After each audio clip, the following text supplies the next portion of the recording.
August 3rd, 1990. In a secluded house on the edge of Darlington, 44-year-old Ann Heron spent her afternoon sunbathing in her garden.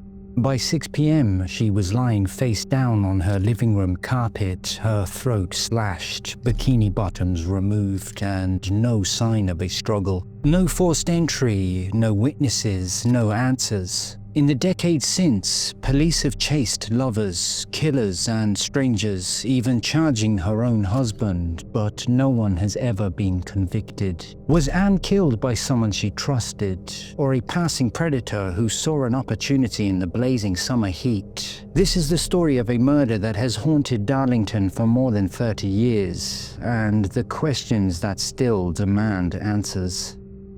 Welcome to Crimes That Haunt Us. We release a new case every Sunday at 6 p.m, so hit subscribe and don't miss the next one. And let me know your thoughts on this case in the comments. I'd love to hear what you think. In the bustling city of Glasgow, Scotland, on March 24, 1946, Mary Ann O'Neill is born, a woman whose life would be marked by love, loss, and an enduring mystery. Growing up in the heart of Scotland, she marries Ralph Cockburn, and together they build a family, raising 3 children. Sons Ralph Jr., who later would become a detective, Michael, and daughter Anne-Marie.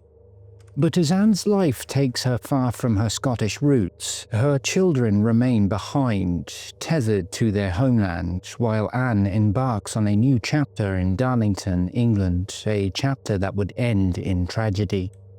In 1980, on the picturesque Isle of Bute, during a seemingly innocent golfing trip, Anne's life intersects with Peter Heron, a married man with 3 children of his own, daughters Debbie, Jackie, and Bev.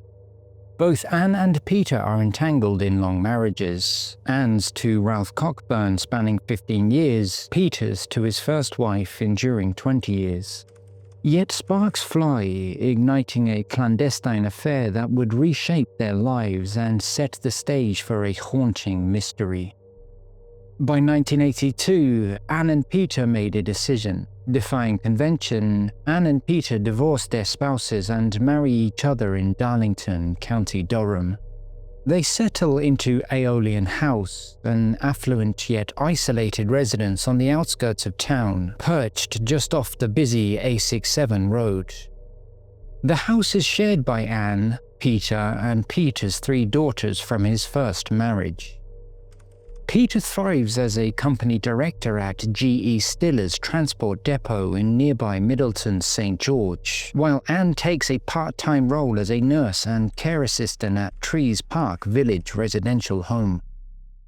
But beneath the surface of their new life, Anne struggles. She misses her children in Scotland, and the conspicuous, lonely Aeolian House fills her with unease given its isolation and darkness at nighttime, a quiet dread that lingers in its sprawling rooms.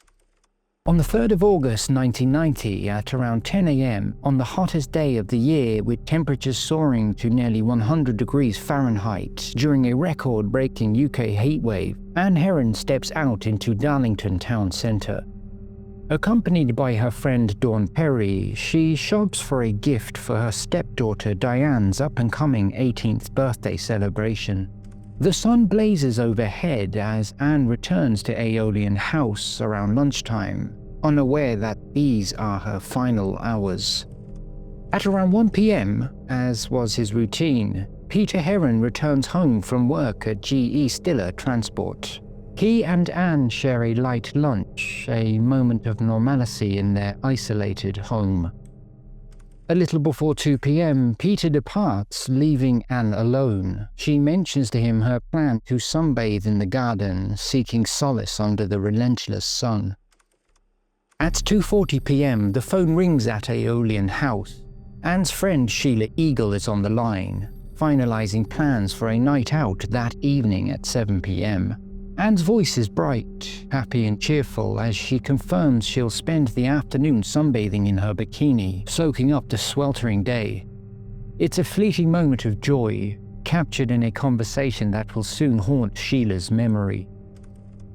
At approximately 3 p.m, Peter Heron received a phone call from a client at Cleveland Bridge, requesting his attendance at a meeting to discuss a contract. Heron departed his office shortly thereafter, driving past Aeolian House and arriving at the Cleveland Bridge meeting at around 3:15 p.m., where he met with the client and two colleagues. By 3:25 p.m., a bus rumbles along the A67 and passenger Margaret Shaw glances out of the window. There, in the front garden of Aeolian House, Anne reclines in her bikini, having moved from the back garden to escape grass blown by a nearby tractor. Bathed in sunlight, she is unaware that this is her final confirmed sighting, a moment frozen in time as the last glimpse of Ann Heron alive. Meanwhile, at Cleveland Bridge, the meeting concludes between 4 and 4:30 p.m., but instead of taking the direct A67 route back to his depot, a path that would pass Aeolian House again, Peter veers onto a circuitous route through Croft-on-Tees and Middleton St. George. His reason? To catch a glimpse of his secret girlfriend, a barmaid who often walked her dog in the area. He claims he didn't see her and returns to the depot between 4:50 and 5 p.m., a detour that will later draw intense scrutiny. At 4:15 p.m., a chilling sighting emerges. A HGV driver and also a workmate of Peter's claims to have seen Anne driving near Aeolian House with two unidentified individuals, one in the passenger seat, one in the back seat. He flashes his lights and Anne waves, a fleeting gesture. He notices a distinctive object in the car, possibly tied to Darlington's nightclub scene, though police never disclose its nature. This account is contested. Anne was later found in her bikini, suggesting she never left the house or changed clothes. Was this a misidentification or a critical clue to her final moments? By 4:45 p.m., the plot thickens as witnesses report a blue car, possibly a Vauxhall Astra, Cavalier, Mazda, Toyota or Ford Orion, parked outside Aeolian House. Its driver, described as a man aged between 30 to 45 with a suntanned complexion and short dark hair, though longer on the sides, watches the property. Moments later, a blue Leyland Sherpa van bearing a Trident logo carrying three men is seen idling at the end of the driveway. Are these figures witnesses, accomplices, or something more sinister? At approximately 5 p.m. in the quiet of Aeolian House, tragedy strikes. Ann Heron is murdered in her living room, killed by a single, brutal stab wound to the neck, inflicted by a sharp instrument like a Stanley knife or razor blade. The wound severs vital blood vessels, causing death by shock and blood loss. Her bikini bottoms were removed, hinting at a possible sexual motive, though no assault is confirmed. The scene is eerily calm, no signs of struggle, the radio playing softly, the house clocks chiming, and the front door wide open. Outside, Anne's book, cigarettes, lighter, ashtray, and a half-empty glass rest near her sun lounger, untouched. The family collie, Heidi, is unharmed but later grows anxious around strange men, a silent witness to the horror. Just after 5 p.m., a female taxi passenger spots a man running frantically toward Middleton St. George, clad in long dark trousers, an odd sight on this scorching day. Featured in a later Crimewatch reconstruction, he could be a fleeing killer or a panicked witness, his identity lost to time. At 5:05 p.m., a taxi driver and two women witness a blue car speeding out of Aeolian House's driveway, overtaking their vehicle and racing across a roundabout down Yarm Road into Darlington. The car vanishes into the heat haze, leaving behind questions that linger for decades. At 5:50 p.m., Peter Heron is seen by colleagues leaving G.E. Stiller Transport driving toward Aeolian House. He claims to arrive home just before 6 p.m., a timeline that will be dissected endlessly. By 6 p.m., Peter arrives at Aeolian House, but the familiar greeting from Ann is absent. The front door is wide open, an ominous sign. Stepping inside, he is met with horror. Ann lies face down in the living room, a pool of blood spreading beneath her, her throat slashed. Desperate, Peter checks for her vital signs, then calls the police and his boss, Paul Stiller, who arrives with another colleague. Peter, slumped against his car, pleads, "Tell me I'm wrong," but Paul confirms the grim reality. "I'm sorry," he says. Police descend on the Aeolian House, meticulously examining the scene. The house is pristine, no signs of theft, ransacking or forced entry. The grounds are undisturbed, and Heidi, the collie, remains close by, unharmed. Peter is taken to the station for questioning, his life now under a microscope as the investigation begins. Within 48 hours of Ann's discovery, a post-mortem examination is conducted, standard procedure to preserve forensic evidence. The findings are stark. The cause of death is a single deep horizontal slash across the neck, severing the carotid artery and jugular vein, leading to rapid exsanguination. No defensive wounds are noted, suggesting a surprise attack or overwhelming force. Ann is found face down on the living room carpet, her bikini bottoms removed, hinting at a possible sexual element, though not confirmed. A microscopic DNA sample is extracted from Ann's throat, which is stored away as evidence. 15 years later, it would be found to have come from Peter Heron, a semen sample. 36 other semen samples also matching Peter's DNA were identified near the victim's body and elsewhere in the house. Forensic experts would later present conflicting interpretations. Some would argue these samples were consistent with consensual sexual activity with the couple's intimate marital relationship, not necessarily indicative of guilt, while others would contend the samples could suggest involvement in the murder, though contamination or prior contact might explain their presence. No blunt force trauma or other injuries are recorded, reinforcing the throat wound as the sole cause of death. The absence of struggle and forced entry suggests Ann may have known or trusted her killer. A week after the murder, a bombshell emerges. Peter Heron was having an affair with a 32-year-old barmaid from Dinsdale Spa, 23 years his junior.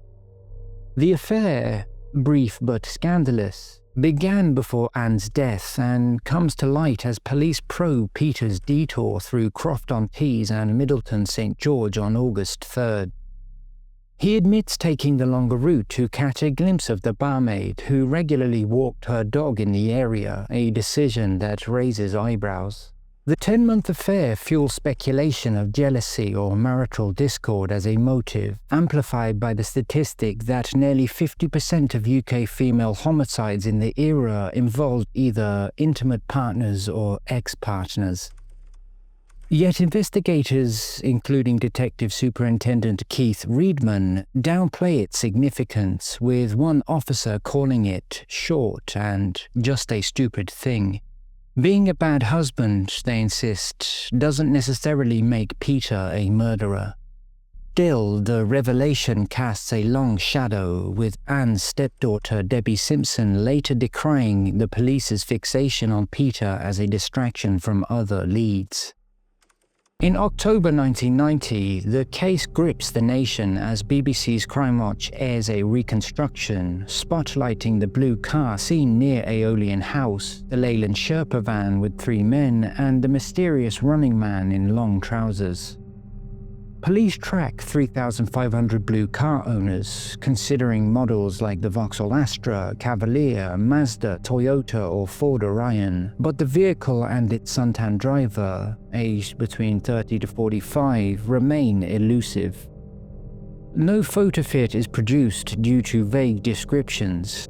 Presenter Nick Ross warns that the killer could have come from anywhere, while Detective Superintendent Keith Reedman pleads for information on the blue car and its driver, a lead that tantalizes but never materializes. On October 6, 2 days after the Crimewatch appeal, it transpired that an unidentified woman had been claiming she knew the identity of Ann Heron's killer. The mystery woman, her voice trembling with terror, had dialed authorities 3 times, whispering claims of knowing the killer's identity. First, a sobbing plea to a neighborhood watch coordinator days after the slaying. Then, a frantic call to a local radio station fearing a good hiding if she spoke out. And finally, a hushed declaration to police right after the chilling Crimewatch reconstruction. "I know the Ann Heron killer," before the line went dead. This woman would never be identified. In December 1990, a separate Crimewatch appeal introduces Michael Benson, an escaped prisoner who will later loom large in the case. Benson, 40, dark-complexioned, 5 feet 11 inches in height with a Yorkshire accent and 3 tattoos on each arm, had fled Ley Hill Prison in 1989 while serving a life sentence for attempted murder and firearms offences. Also known as Michael Johnston, he's labelled potentially dangerous, working in security and driving a stolen dark blue metallic Ford Orion. His profile, a violent drifter with a penchant for knives and weapons, will resurface years later as a chilling possibility. As 1991 came to a close, despite the Crimewatch appeal and press conferences, the investigation stalled, becoming Durham's largest and most expensive manhunt. Leads dry up and the case grows cold, leaving Ann's family in agonizing limbo. Between late 1992 and early 1993, a haunting lead emerges from Newton Aycliffe's card market, where a 64-year-old worker named Sylvia reports a man's chilling confession. He claims responsibility for Ann's murder, boasting he's bound for Australia and will never be caught. Sylvia's account lacked detail, and police find no corroborating evidence. The confessor vanishes, his words a taunting echo in an unresolved case. In 1992, Peter Heron remarries Frida Buddy, a 49-year-old widow who was a receptionist for one of the clients of G.E. Stiller Limited. But the shadow of suspicion lingers. 2 uniformed police officers attend his wedding, a stark reminder of ongoing surveillance. Despite no new charges, authorities keep a watchful eye, unconvinced of his innocence. In October 1994, an eerie series of events added another layer to the murder investigation. 3 anonymous letters arrive, sent to Peter Heron, Durham Police, and the Northern Echo. The writer claims responsibility for Ann's murder, reveling in the act with disturbing glee and showing a sinister attention to the case's details. But despite exhaustive efforts, the sender's identity remains a mystery, the letters a cruel twist in an already baffling case. In April 1997, police questioned Philip Hann, a 29-year-old serving a life sentence for rape since 1994. Transferred from Wakefield Prison to Darlington, Hann is quickly ruled out, with no evidence linking him to Ann's murder. On November 26, 1999, Michael Benson, the fugitive from the 1990 Crimewatch appeal, was captured in Cunningham, East Lothian, Scotland. His violent past and the blue Ford Orion will later make him a focal point in the Heron case, though he remained free until his death in 2011. By early 2005, Durham police harnessed advanced forensic technology, re-examining blood traces, fingerprints, and 1,500 crime scene items. A speck of DNA from Ann's autopsy, namely the minuscule sample swab from inside Ann's throat preserved for 15 years, yields a genetic fingerprint: Peter Heron's. This sample, as well as others linked to sexual activity, reignites suspicion, with police believing it added a sexual element to Ann's murder. On November 9, 2005, 6 officers stormed Peter Heron's home in Motherwell, North Lanarkshire, arresting him for Ann's murder. At Spennymoor Police Station, Peter, steadfast in his innocence, refuses a solicitor and maintains his innocence throughout his detention. The following evening at 9:30 p.m, he is charged with Ann Heron's murder. He was then brought before Newton Aycliffe magistrates, who ordered he be held in jail for 1 week. Held at Holme House Prison, he appears at Teesside Crown Court on November 17 for a bail application, where the judge grants bail, noting if Mr. Heron wanted to abscond, he would have done so 15 years ago.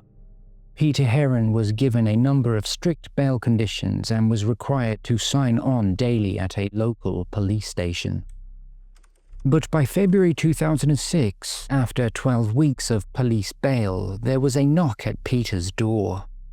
It was a local journalist who asked Peter how he felt about the charges being dropped.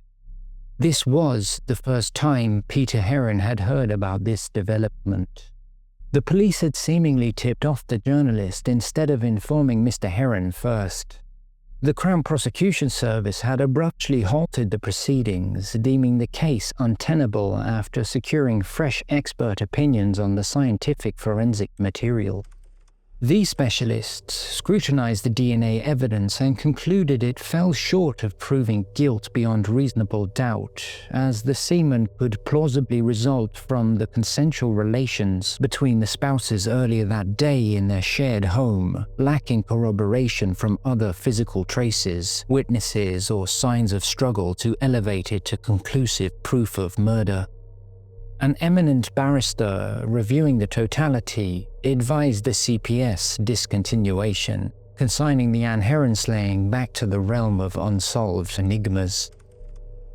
In 2007, another round of forensic tests targeting blood, fibers, and biological material from the crime scene, leveraging cutting-edge DNA analysis, yet the results yield no breakthroughs, leaving investigators grasping at shadows. In 2016, criminologist Jen Jarvie, an award-winning lecturer and member of the Association of British Investigators, reaches out to Debbie Simpson via Facebook, offering to investigate Ann's murder pro bono. Reviewing the 2005 prosecution evidence, Jarvie finds Peter's alibi airtight. He wore the same beige trousers and white shirt all day, inconsistent with a bloody murder, and drove a white Mercedes, not a blue car. Her victimology and behavioral analysis further clear Peter. Convinced of his innocence, she turns her focus elsewhere. In 2020, Jen Jarvie steps into the public spotlight, unwavering in her conviction that Michael Benson is the key to solving Ann Heron's murder. She accuses Durham police of a nearest and dearest bias, fixating on Ann's husband, Peter Heron, while overlooking a far more sinister figure. Benson, a career criminal, absconded from Lay Hill Prison in May 1989, fleeing a life sentence for a litany of violent crimes: attempted murder, robbery with a carving knife, and grievous bodily harm with a shotgun. His profile chillingly aligns with the mysterious blue car driver seen near Aeolian House on August 3, 1990, a man described as 40s, sun-tanned and dark-complexioned. Benson's connection deepens with his possession of a dark blue metallic Ford Orion, stolen from his recently married wife, Ruth Bennett, in May 1990.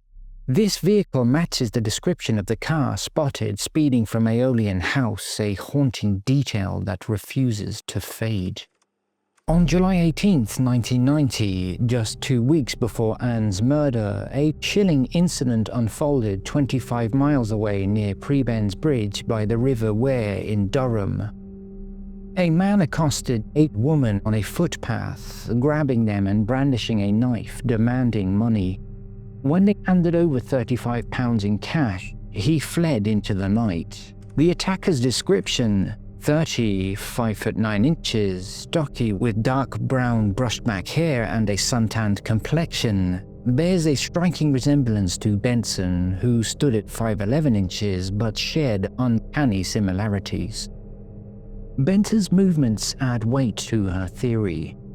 With bases in Leeds, just an hour's drive from Darlington, he was a transient figure, potentially linked to 3 unsolved murders in Yorkshire and Southampton between 1991 and 1998.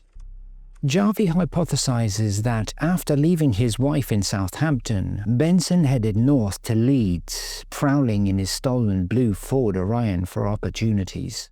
She argues that he was unknown to police during the 30-year investigation, a ghost in the case's shadows, and insists his circumstantial links, his car, appearance, and violent history make him more of a person of interest than Peter ever was.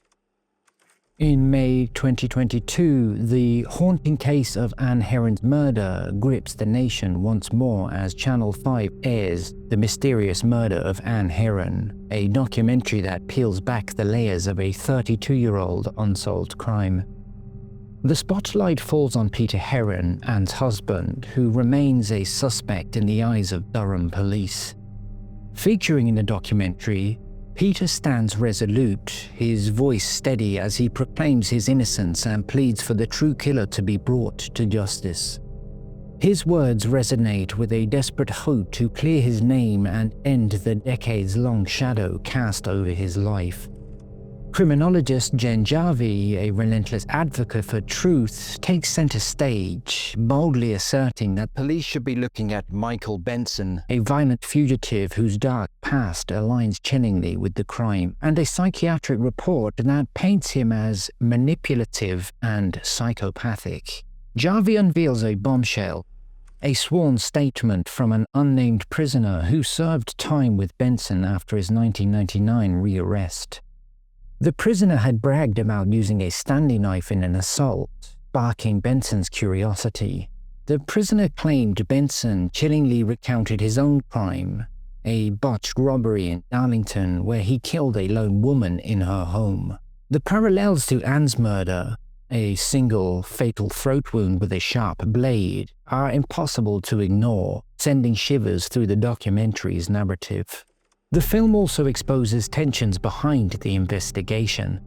Durham Constabulary refers itself to the Independent Office for Police Conduct, or IOPC, after complaints from Ann's family, who accused the force of mishandling the case and fixating on Peter while overlooking critical leads.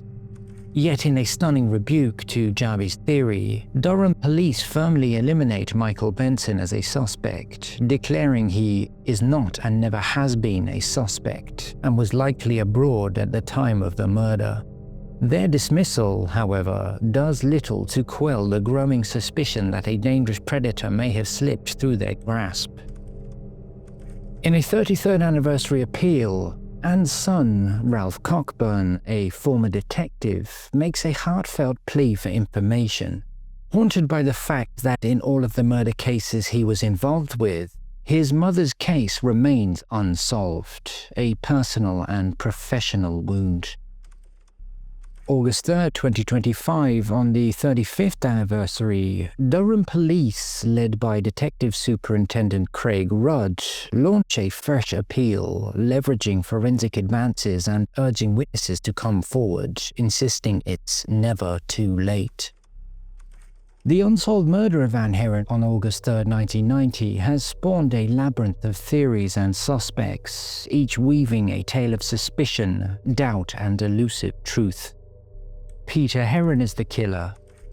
From the moment Ann Heron's lifeless body was discovered, her husband, Peter Heron, stood at the center of suspicion, ensnared by the circumstances of Ann's death: a single, brutal slash to the throat, her bikini bottoms removed, no signs of forced entry, pointed to someone she trusted, and Peter's actions that day fueled the fire of doubt. Peter claimed he left Aeolian House around 2 p.m., then attended a client meeting near Cleveland Bridge, and returned home by 6 p.m. to find Ann face down on the living room carpet, her life stolen in a pool of blood. Investigators zeroed in on a critical window, roughly between 4:20 and 5:50 p.m., where Peter's movements seemed murky, a gap that begged scrutiny. Initially, Peter offered a vague explanation for his detour after the meeting, avoiding the direct A67 route past Aeolian House. A week later, he was forced to admit a secret affair with a 32-year-old barmaid at the Dinsdale Spa. His detour through Crofton-Tees and Middleton St. George, he confessed, was to catch a glimpse of his mistress, a revelation that painted a picture of marital tension and possible motive. The discovery of his DNA, 36 semen samples throughout the house and a minuscule sample in Ann's throat, intensified suspicion, though forensic experts found these as consistent with their intimate relationship and not proof of guilt. The case against Peter seemed compelling: his proximity to Ann, the lack of forced entry suggesting a trusted killer, the unexplained detour, and the statistical likelihood of partner involvement in such crimes. Yet cracks appeared. Peter's alibi, corroborated by colleagues at GE's Stiller Transport, placed him at work during critical hours. Eyewitness reports of a blue car and a sun-tanned driver, aged between 30 to 45, didn't match Peter, who was 55 with grey hair and drove a white Mercedes, not the Vauxhall or Ford Orion described. He was seen wearing the same beige trousers and white shirt all day, untouched by the blood of a violent murder. The blue car speeding from Aeolian House further contradicted his presence. Speculation swirled that Peter acted impulsively or even hired a killer, but no evidence supported these claims. Peter's 2005 arrest, driven by the DNA evidence, crumbled by February 2006 when charges were dramatically dropped for lack of conclusive evidence. Later forensic advances failed to tie him to the crime, leaving Peter a suspect in name only, haunted by questioned but unshackled by definitive answers. Michael Benson as the killer. Private investigator and criminologist Jen Jarvie unearthed a chilling new suspect. A violent career criminal who escaped prison in 1989 but died in 2011. Jarvie's theory hinges on a web of circumstantial but gripping connections, painting Benson as a predator whose shadow looms over Aeolian House. Benson's rap sheet reads like a nightmare: attempted murder, armed robbery, burglary with a knife, violent assaults, often with knives or firearms, mirroring the sudden, opportunistic nature of Ann's murder. Shortly after his escape from Nahal Prison in 1989, he married an unsuspecting woman in Southampton, only to abandon her and steal her dark blue metallic Ford Orion, a vehicle eerily similar to the blue car multiple witnesses saw near Aeolian House on August 3, 1990. Jarvie points to a chilling precursor. Just 2 weeks before Ann's murder, a man attacked 8 women near Prebends Bridge in Durham, 25 miles away, wielding a knife and fleeing with their money. Jarvie points out that this photo fit from Crimewatch closely matches Benson. Jarvie's case grows darker with a sworn statement from a Holme House prison inmate who claimed Benson confessed to killing a lone woman in a Darlington burglary. Further, Benson's ex-wife, Ruth Bennett, reportedly recognized his handwriting in anonymous letters sent in 1994, claiming responsibility for the murder with chilling glee. Jarvie argues that Benson had ties to Leeds, a little over an hour from Darlington, and was potentially linked to 3 unsolved murders in Yorkshire and Southampton between 1991 and 1998, and was a transient predator who scouted for victims. Yet Durham Constabulary pushes back, having investigated Jarvie's claims. They claim to have tested Benson's family's DNA against crime scene evidence, finding no match, and insisting he was all but certain to be abroad in August 1990, further declaring him not and never has been a suspect. Christopher Haliwell. A darker theory emerges from the minds of crime authors and former investigators who speculate that convicted double killer Christopher Haliwell may be linked to Ann Heron's murder. Haliwell, responsible for the 2011 murder of Sian O'Callaghan and the 2003 killing of Becky Godden Edwards, is believed by former detective Steve Fulcher and others to have left a trail of victims across decades. Authors Chris Clark and Bethan Truman highlight Haliwell's profile as a long-distance taxi driver with an intimate knowledge of rural roads, preying on women in isolated settings, a scenario chillingly similar to Ann's vulnerability alone at Aeolian House on that sweltering summer afternoon. Christopher Haliwell also had ties to northern England, with his father living in Huddersfield and York. While no confirmed evidence places him in Darlington on August 3, 1990, his nomadic lifestyle and predatory history fuel speculation. Could he have been passing through the northeast, spotting Ann sunbathing and seizing a deadly opportunity? Police have not named Haliwell a suspect, and no direct links exist, but his profile and the parallels in victim vulnerability keep him a plausible, if unproven, person of interest in the eyes of some researchers. The unknown blue car driver. A sexually motivated thrill kill or opportunistic attack is theorized, tied to the suntanned man aged between 30 to 45 years of age in a blue car near Aeolian House. The car's sighting, coupled with the contested 4:15 p.m. report of Ann driving with two strangers and a distinctive object, suggests an abduction or confrontation gone deadly. The running man. The man seen sprinting toward Middleton St. George in long trousers could be the killer fleeing or a witness too frightened to report. Despite extensive appeals, he remains untraced, a ghost in the case's narrative. Or the anonymous confessor. Between 1992 and 1993, a man at Newton Aycliffe's card market had boasted about killing Ann, claiming he'd be soon fleeing to Australia. In 1994, anonymous letters gloated about the murder, taunting Peter, police, and the press. These unidentified figures, possibly the same person, may have been the killer, reveling in their escape. For 35 years, Ann Heron's murder has defied resolution, a wound that festers for her family and investigators. Her life, vibrant and full of love, was stolen in a brutal instant, leaving behind a trail of clues, blue cars, anonymous letters, and fleeting witnesses that led nowhere. As forensic advances offer hope and appeals persist, the truth remains elusive. Ann's memory endures in the hearts of her children and her stepdaughters, who fight for justice. Will the shadows of Aeolian House ever reveal their secrets? Or will Ann Heron's killer remain a phantom, lost to time?